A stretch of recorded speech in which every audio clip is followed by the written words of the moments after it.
ఈ వెలుగుతున్న చేపాకారణం దగ్గర నుండి కూడా వీళ్ళకు దూరంగా వెళ్ళండి, జాగ్రత్త కావాలి, పిల్లలతో ఉన్నారు. ఓం నమః శివాయ.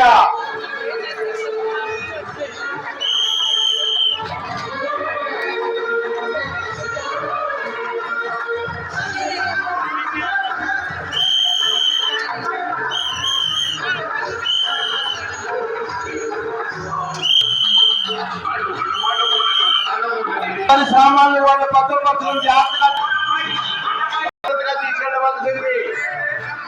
ఈ దీపారాధన మూర్తులన్నీ ఎక్కడే ఉంటాయి, కంగారు పడక్కర్లేదు. 10 నిమిషాలు అయిన తర్వాత జన సమర్థం తగ్గిన తర్వాత అయినా సరే వచ్చి చూడొచ్చు, వీక్షించవచ్చు.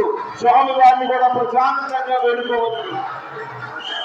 ప్రతి ఒక్కళ్ళు కూడా సాధ్యమైనంత వరకు కూడా దేవాలయ అంతరాలయంలోకి వెళ్ళి స్వామి వారిని అమ్మవారిని దర్శించుకుని శ్రేష్టమ్మని దగ్గర ప్రసాద వినియోగం కార్యక్రమం అవుతుంది. ప్రసాదాన్ని తీసుకుని వెళ్ళవలసిందిగా మనకి. ఓం నమః శివాయ.